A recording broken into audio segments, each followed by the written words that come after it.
Et me voici à l'hôpital Arnaud de Villeneuve où se situe le CLAT, Centre de lutte anti-tuberculose. Je vais retrouver Madame Sania qui est infirmière ici.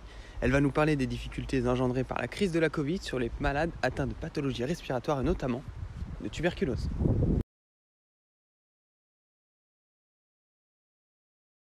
Mais en fait, c'est quoi la tuberculose? La tuberculose est une maladie infectieuse, potentiellement mortelle, due à une bactérie dénommée Mycobacterium tuberculosis, ou bacille de Koch. Elle se transmet essentiellement par de la toux et des éternuements. Cette maladie est présente chez 2 milliards de personnes, soit plus d'un quart de la population mondiale. Chaque année, elle cause près d'1 500 000 décès. 90% des personnes infectées ont une forme latente de la maladie, ce qui veut dire que la maladie ne se développe pas et qu'aucun symptôme ne se manifeste. Mais avec un grand âge ou en cas d'immunodépression, le VIH par exemple, la maladie peut devenir symptomatique. Dans la plupart des cas, elle touche les poumons, mais elle peut aussi toucher d'autres organes. Le traitement se fait normalement par 6 mois d'antibiothérapie, mais peut aller jusqu'à 2 ans si la souche du bacille de Koch est multirésistante. Bonjour Madame Sania. Bonjour. Tout d'abord, merci de m'accueillir dans les locaux du CLAT. Donc vous, ici, quel est votre rôle au sein du CLAT? Notre rôle premier, nous, en tant qu'infirmière, ça va être de prendre contact. Normalement, on a 3 jours pour rencontrer la personne. C'est un délai estimé par l'ARS. D'accord. En fait, nous, donc, un dispensaire de santé qui est payé par l'ARS. On est hébergé par le CHU, on est financé par l'ARS et donc on a des missions qui ont été déterminées. Et parmi ces missions, donc, il y a le suivi de ce patient. On va faire une enquête autour du cas. Donc on doit rencontrer sous 3 jours cette personne dès qu'on sait qu'il y a un diagnostic de tuberculose posé. Une fois qu'on a rencontré cette personne, on va lui expliquer en détail sa maladie, son traitement. Et puis on va faire le point avec lui sur les personnes qui ont été en contact. Ce premier entretien, il dure en général 2 heures. Et après, dans le suivi, on le suit après 1 fois par mois. Soit un appel téléphonique, soit une visite au CLAT ou à domicile.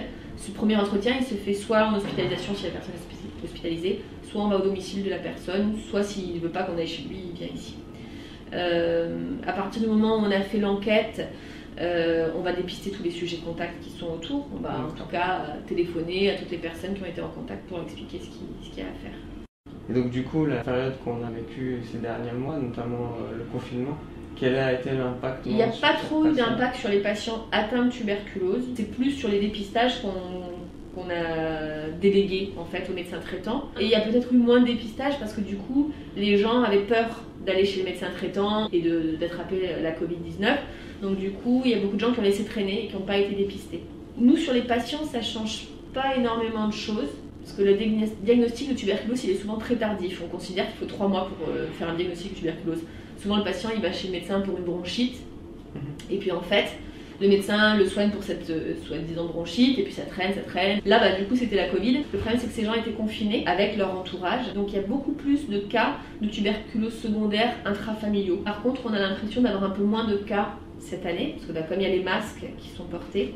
Quels sont les autres impacts auxquels ont été confrontées les personnes ayant la tuberculose? J'ai retenu surtout un impact sur le social. Les gens qui étaient déjà dans la précarité se sont retrouvés encore plus dans des situations précaires. En tout cas, merci beaucoup de m'avoir accueilli dans les locaux du CLAT. Avec plaisir. Et maintenant, c'est Monsieur Chariot, docteur au CLAT, que je vais retrouver tout de suite pour un entretien dans son bureau. Donc bonjour Monsieur Chariot, merci de nous accueillir dans les locaux du CLAT, dans votre bureau. Donc quel est votre rôle ici au sein du CLAT, votre poste? Alors, eh bien, j'ai la responsabilité du centre de lutte anti-tuberculose, donc pour mission les enquêtes autour des cas de tuberculose, le dépistage notamment des migrants, le dépistage autour des cas, s'il y a un cas à l'université ou autre, qui a une mission de prévention, une mission d'information aussi, et puis j'ai aussi la responsabilité de l'unité de tabacologie, de coordination de tabacologie au sein du CHU Montpellier, et puis accessoirement je suis pneumologue. Le but de notre vidéo, c'était un peu de mettre en lumière les difficultés qu'on peut rencontrer, notamment les personnes qui ont des maladies respiratoires, en l'occurrence la tuberculose, notamment liée avec le confinement et la crise de la Covid qui nous touche encore actuellement. Ouais. Quelle a été votre première réaction à l'annonce du confinement? Des craintes peut-être, des peurs?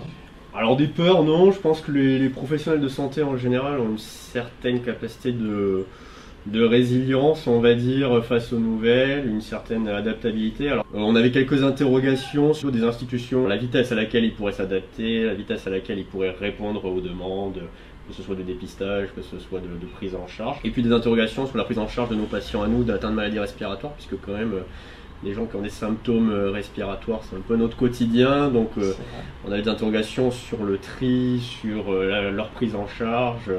Et on espérait surtout qu'il n'y ait pas de retard à la prise en charge et surtout des personnes qui n'osaient pas venir nous voir. Personnes qui avaient peut-être peur de venir. Pas forcément dans le cas de la tuberculose, c'est vrai que on réussit à garder le lien. Alors il y avait de la téléconsultation qui s'est assez rapidement mise en place.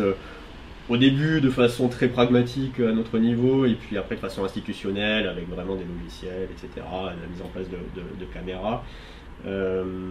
Mais c'était un de nos intérêts, c'était d'essayer de garder le lien. Je pense que c'est la plus grosse difficulté qu'ont eu beaucoup de professionnels de santé, c'est de garder le lien avec les patients qui ne sont pas forcément atteints de la maladie. Ça, on a pu le faire dans le cadre de la tuberculose parce que les infirmières qui sont dans l'équipe arrivent vraiment à suivre très régulièrement les patients, notamment dans le cadre d'un programme d'éducation thérapeutique. C'est difficile de se faire une idée l'état d'un patient malgré tout, malgré l'ère du numérique, juste par téléphone. On n'a pas forcément les examens nécessaires pour évaluer aussi les patients. Et c'était pour voir d'inquiétude aussi pour les patients. Est-ce que mon médecin va pouvoir me prendre en charge comme d'habitude? Ils avaient très peur de venir au CHU. Il n'y a pas eu de cas de tuberculose qui ont contracté le virus du Covid-19? À l'heure actuelle, on ne peut pas dire qu'il y a un sur-risque de contracter la maladie quand on a une forme dormante. Et après, quand on a une maladie active, tuberculeuse, il peut y avoir un risque d'avoir une forme plus sévère si jamais en fait les séquelles pulmonaires liées à la tuberculose étaient déjà importantes. Si en plus vous avez un virus par-dessus, quel qu'il soit, en l'occurrence le coronavirus, oui, forcément c'est un critère de gravité. Ça arrive sur un poumon qui est déjà malade, donc c'est toujours un peu plus difficile à prendre en charge. Et du coup, petite question sur le traitement de la tuberculose. En général, c'est un traitement qui dure 6 mois, qui est toujours difficile en temps normal, mais en plus quand c'est la crise, quand c'est difficile d'aller à la pharmacie, quand c'est difficile d'aller faire ses courses, c'est toujours quelque chose qui est encore plus compliqué, qui est rendu encore plus compliqué, même si encore une fois nos équipes, les infirmières et les autres médecins relancent régulièrement les patients, assurent le suivi, soit en présentiel, soit plutôt en distanciel. Écoutez, merci pour toutes ces réponses. Je vous en prie.